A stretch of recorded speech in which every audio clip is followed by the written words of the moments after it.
तो सर आज की इस एपिसोड में जो हमारे पास एक सवाल आया है। Hello sir, I am a designer from Jaipur. For a bungalow project I have a question. Technically which is better for flooring, marble और टाइल्स, एंड व्हाई?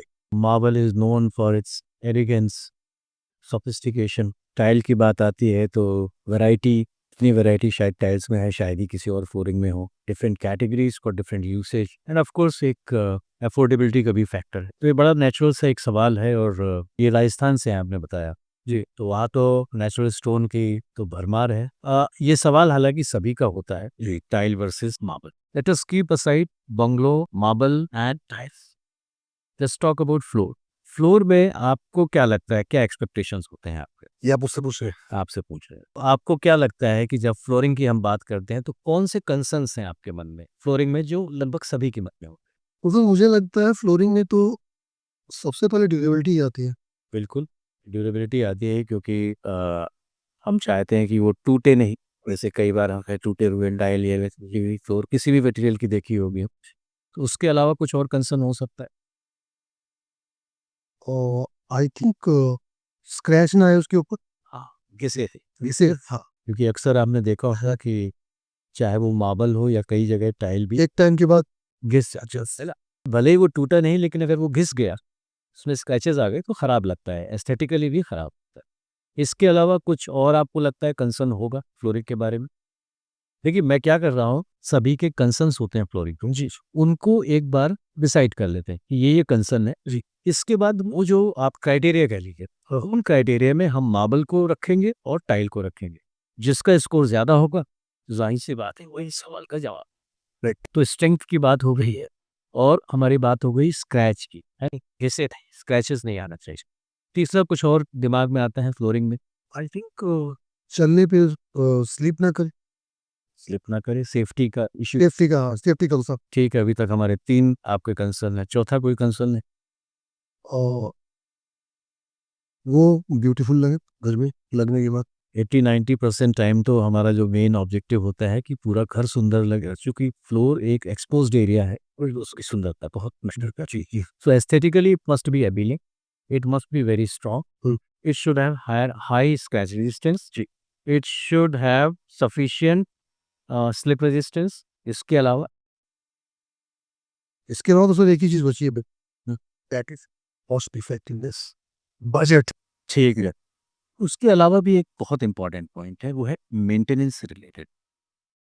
कई बार आपने देखा होगा कि कुछ चीज़ों के स्टेन्स आ जाते हैं, दाग लग जाते हैं, गंदा हो जाता है जी। तो एक तो स्टेन रेजिस्टेंस उसका हाई होना चाहिए, दाग ना लगे, स्टेन ना लगे, या स्टेन लगे भी तो आसानी से साफ हो जाए। और दूसरा मेंटेनेंस में ये होता है कि कई चीज़ों में ऐसा होता है कि समय समय पे आपको मेंटेनेंस करना पड़ता है। और छठवां हो गया जो आपने बोला कि it should fit into our budget, या बजट से मैं इसको थोड़ा सा अलग कहना चाहूँगा, it should have justified cost. कि हम जो भी कॉस्ट दें, यस यस। हम सिर्फ बजट से ही जस्टिफाइड नहीं हो कि भाई सस्ता है तो हम ले लें, बल्कि हमें लगे कि हाँ हम सही चीज के लिए इतना पैसा दे रहे हैं। फोर्थ हो। राइट, तो 6 क्राइटेरिया मेरे ख्याल से अभी तक आपने मुझे बताए। पहले हमने बात की थी कि उसके स्ट्रेंथ ज्यादा हो, वो टूटे हैं, ड्यूरेबल हो, ठीक है। दूसरी हमने बात की थी उसमें स्क्रैच रेजिस्टेंस ज्यादा होना चाहिए, घिसे रहे। तीसरी हमने बात की थी कि उसमें सफिशिएंट स्लिप रेजिस्टेंस होना चाहिए। चौथी हमने बात की थी उसमें एस्थेटिक्स की वैरायटी होना चाहिए। टिप्पणी, सबका अलग अलग टेस्ट होता है। आपको हो सकता है जो ब्यूटीफुल लग रहा है, हो सकता है मुझे वेरी ब्यूटीफुल लगे, ठीक है ना, या मोस्ट ब्यूटीफुल लगे, या हो सकता है मुझे पसंद भी ना है। करेक्ट, ठीक है। यानी कि उसमें वैरायटी होना चाहिए ताकि हम अपने हिसाब से, अपने उस रूम के हिसाब से, अपने इंटीरियर की थीम के हिसाब से उसको चूज कर सकें, ठीक है। इसके बाद हमने बात की उसमें स्ट्रेन रेजिस्टेंस होना चाहिए, कि जो मेंटेनेंस का पार्ट है, साथ में उसमें कम से कम मेंटेनेंस होना चाहिए जी। और हमने लास्ट में बात की कि it should fit into our budget and the price और the cost must be justified, ठीक है। तो ये हमने बात कर ली क्राइटेरिया की। अब हम इन दोनों ऑप्शंस को लेते हैं। तो पहले आप मार्बल की बात करना चाहें या टाही की? सर मार्बल की। मार्बल की, ठीक है। मार्बल अगर मैं टेक्निकली आपको डिफाइन करूं तो मार्बल एक मेटामॉर्फिक रॉक है। मिलियंस ऑफ ईयर्स में जो लाइमस्टोन की रॉक है, जब वो टेम्परेचर एंड प्रेशर को अंडरगो करती है तो उसका रिमिनरलाइजेशन हो जाता है, रिक्रिस्टलाइजेशन होता है और मार्बल बनता है। जैसे अगर प्योरेस्ट फॉर्म मार्बल की बोले तो वो प्योर वाइट होगा जी। फिर जो आप डिजाइन्स देखते हैं technically these are impurities, otherwise pure calcium carbonate जो होता है, कैल्साइट जो लाइमस्टोन में होता है, अगर वो मेटामॉर्फोज्ड होता है तो पूरा सुपर वाइट आपको प्लेन मार्बल मिलेगा। बहुत सारी जगह लाइमस्टोन या बाकी बहुत सारी रॉक्स को मार्बल बोल देते हैं commercially, but this is the technical definition. अब बात आती है स्ट्रेंथ की, क्योंकि घर का मामला है और मार्बल में आप थिकनेस को ऊपर नीचे कर सकते हैं। आप थिक स्लैब भी ले सकते हैं मार्बल की, थिन स्लैब भी ले सकते हैं।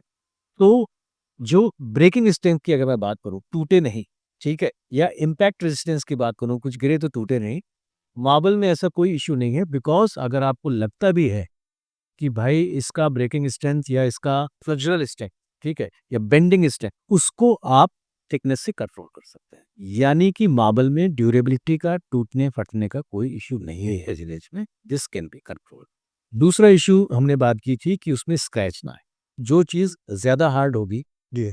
उसमें स्क्रैचेस कम आए, है ना? जो सॉफ्ट होगी उसमें स्क्रैचेस आए। जैसे सोप स्टोन आपने देखा हो, तो नेल से करेंगे तो भी उसमें स्क्रैचेस आ जाए। वो बहुत सबसे सॉफ्ट रॉक होता है। ये मैंने नहीं देखा कभी। जी। और जियोलॉजिकली इसको टाल्क बोलते हैं, TALC, टाल्क बोलते हैं, ठीक है? जो तरीका है हार्डनेस नापने का उसको कहते हैं मोज स्केल, है ना? वो 1 से लेके 10 तक, 10 यानी कि डायमंड यानी कि हाईएस्ट हार्डनेस के मामले में जो मिनरल होता है, और 1 यानी कि टाल्क, ठीक है, जो कि लोएस्ट होता है। जो मार्बल होता है उसकी मोस्ट स्केल पे हार्डनेस होती है 3, जो कि बहुत ज़्यादा हार्ड नहीं। इसको ऐसे कंपेयर करिए कि मान लीजिए आपके पास होता ग्रेनाइट, जी, ठीक है?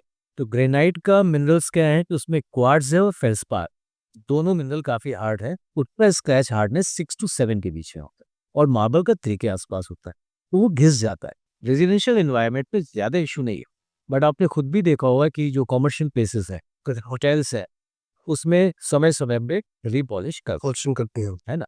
तो स्क्रैच रेजिस्टेंस के मामले में मार्बल ग्रेनाइट की अपेक्षा सॉफ्ट है। हमारा कंपैरिजन चल रहा है टाइल से, तो टाइल में मैं आता हूँ अभी। तीसरा जो क्राइटेरिया था वो तो स्लिप रेजिस्टेंस। अगर आपको स्लिप रेजिस्टेंस बढ़ाना है तो आपको उसकी सरफेस को रफ रखना है। मार्बल, बहुत सारे ऐसे मार्बल हैं जो बिना मिरर पॉलिश के आपको अच्छे नहीं लगते। तो आप ये मान के चलिए कि अगर वो मिरर पॉलिश है और फिर खासकर उसमें पानी गिर जाता है, तो फिर स्लिप रेजिस्टेंस के चांसेस उसमें है। चौथा हमारा पॉइंट था एस्थेटिक्स। मार्बल में एक्चुअली आपको बहुत बड़ी वैरायटी मिल जाती है, ठीक है? ध्यान ये देना चाहिए कि वो मार्बल ही हो, क्योंकि बहुत सारे जो रॉक्स हैं, जो लाइमस्टोन है, जो मेटामॉर्फोज नहीं है, वो कंपैरेटिवली और कमज़ोर होते हैं। उसमें ब्यूटी तो मिल जाएगी, लेकिन फिर बाकी के सब चीज़ें नहीं मिलेगी। तो एस्थेटिकली मेरे ख्याल से मार्बल में कोई इश्यू आना नहीं चाहिए, काफ़ी बड़ी तरह है। पाँचवा पॉइंट था हमारा मेंटेनेंस। उसके लिए ज़रूरी है उसमें अ, स्टेन रेजिस्टेंस भी ज़्यादा हो और साथ में इवन केमिकल रेजिस्टेंस भी होना चाहिए। देखिए होता क्या है, देखिए बहुत सारी ऐसी चीज़ें होती हैं जिसमें एसिड होता है। अब मार्बल में क्या है, कैल्शियम कार्बोनेट, वो एसिड से रिएक्ट कर सकता है। तो अगर कोई बहुत ज़्यादा एसिडिक चीज़ें पड़ गई तो फिर उसकी चमक भी जाएगी और वो रिएक्ट भी कर जाएगी। कैल्शियम कार्बोनेट में अगर आप एसिड डालेंगे तो क्या बुलबुले छूट जाएंगे। एक्चुअली सभी जो नेचुरल रॉक्स हैं, जब स्टेन की बात आती है तो उन सब में ये एक वीकनेस है, फिशर्स होते हैं, माइनर क्रैक्स होते हैं, वहाँ का एक इशू है। मार्बल में ये इशू थोड़ा और भी बड़ा हो सकता है। कई सारी कंट्रीज में जो रिवाज है वो ये है कि even if they use marble, they use sealant, ऊपर की सरफेस को वो सील कर देते हैं, ट्रांसपेरेंट कोटिंग होती है, ओके। जिससे उसका स्टेन रेजिस्टेंस भी बढ़ गया और देखा जाए उसके ऊपर एक प्रोटेक्टिव लेयर। और फिर हमने बात की बजट की, जी कि राजस्थान से हैं जिन्होंने सवाल पूछा, तो राजस्थान में आपको 20, 25, 30 रुपए स्क्वायर फीट से कई सौ रुपए स्क्वायर फीट तक मिल जाएगा। और अगर वो आपको कम लगता है तो आपको 3,000, 4,000, 5,000 रुपीज़ पर स्क्वायर फीट का भी मार्बल मिल जा सकता है। तो मार्बल में तो कोई, बहुत बड़ी रेंज है। हाँ, अच्छा, अब कॉस्ट इसलिए ज़्यादा नहीं है कि उसकी कोई प्रोडक्शन कॉस्ट है, बना के तो दिया है ऊपर वाले ने, है ना? हमारा काम है खाली उसको खोद के निकालना और ख़त्म करना, ठीक है? लेकिन हर माइन का अलग एक पैटर्न होता है। तो मैंने, मान लीजिए मैं माइन ओनर हूँ, मैंने निकाला, उसमें कुछ पैटर्न आया, पॉलिश करके देखा, फिर मैंने उसको और लोगों को दिखाया, कुछ लोगों को और पसंद आ गया। अब इस एरिया का जो मार्बल है वो तो मेरा ही है, उस केस में वो एक्सक्लूसिविटी हो जाती है।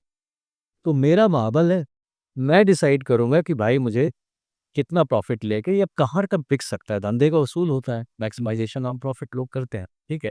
दूसरी बार बहुत सारे दूसरी कंट्रीज में मार्बल आता है जो माइनिंग की कॉस्ट से 10 गुना कॉस्ट उसकी ट्रांसपोर्टेशन की। तो मार्बल में आपको बजट वाला मार्बल तो मिल जाएगा, ठीक है, बहुत सारी वेराइटीज है, लेकिन उसको जस्टिफाई करना एक साइकोलॉजिकल फैक्टर है। अगर आपको लगता है जस्टिफाइड है तो आप मान लीजिए, नहीं लगता है तो फिर क्या कहा जा सकता है उसमें।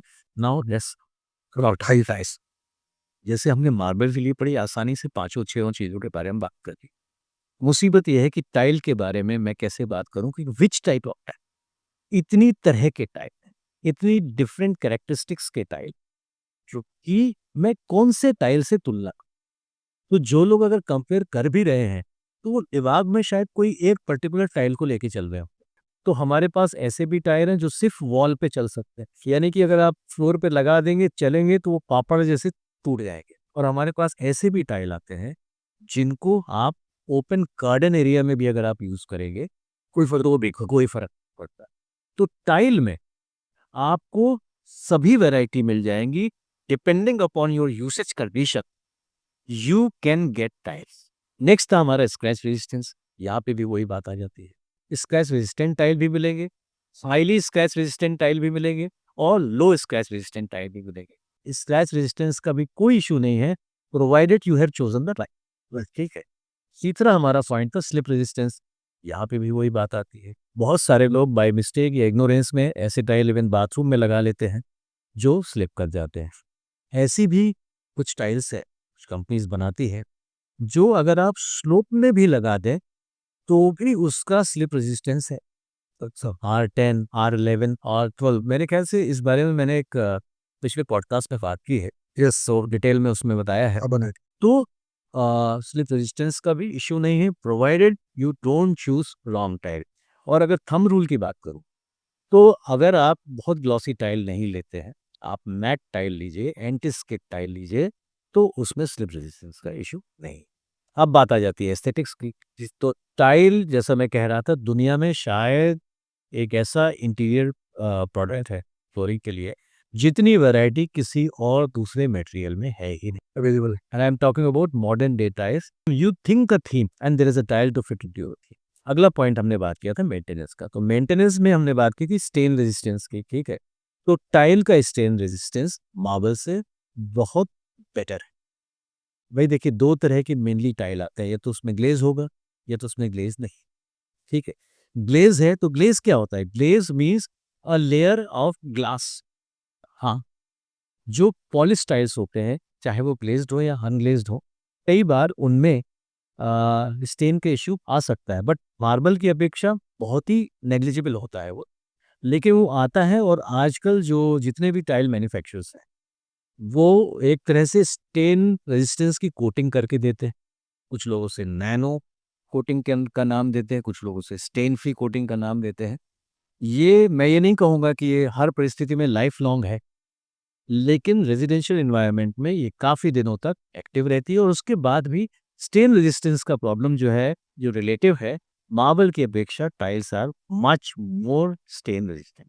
तो अगर आपने देखिए कोई ऐसा टाइल ले लिया जिसका जो ड्यूरेबल है, जिसकी मैकेनिकल स्ट्रेंथ ज़्यादा है, जिसका स्क्रैच रेजिस्टेंस ज़्यादा है, जिसका स्लिप रेजिस्टेंस ज़्यादा है, जिसका स्टेन रेजिस्टेंस ज़्यादा है, तो मेंटेनेंस अपने आप आसान हो, राइट। वो अब जो इम्पोर्टेंट पॉइंट आ जाता है कि मेरे बजट में फिट हो, तो टाइल यहाँ मेरी मार्बल से ज़्यादा है।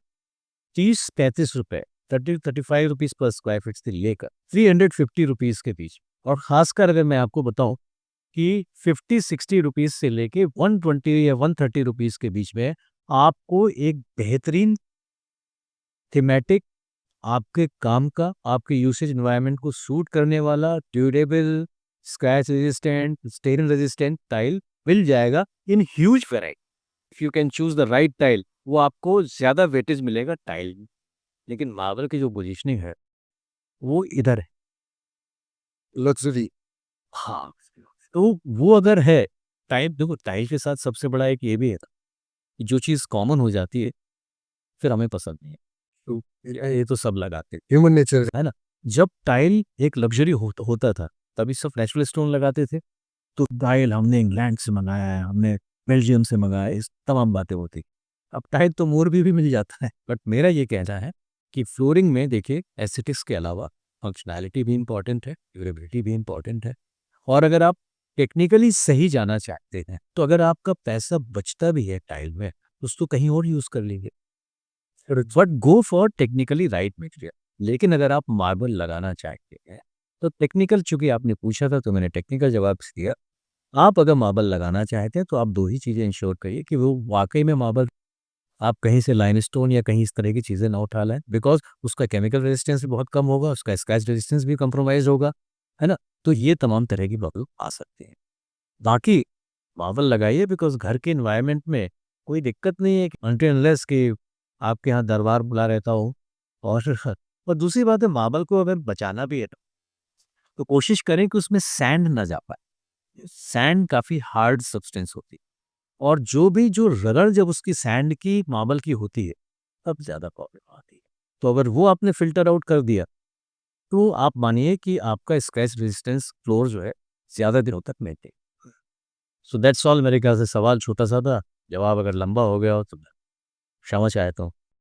तो अगर आपके भी हैं कुछ सवाल और आप भी पूछना चाहते हो सर से हमारे इस प्लेटफॉर्म पे, तो आप अपने सवाल हमें कमेंट बॉक्स में या हमारी दी हुई नीचे ईमेल आईडी पे भेज सकते हैं। और हम कोशिश करेंगे कि आने वाले एपिसोड में आपके सवालों को भी यहाँ पे सर के सामने रखें और आपको मिल सके टेक्निकली करेक्ट आंसर। तो तब तक के लिए देखते रहिए ओटीएफ, सपोर्ट करिए हमको। प्लीज डू लाइक शेयर और सब्सक्राइब टू आवर चैनल।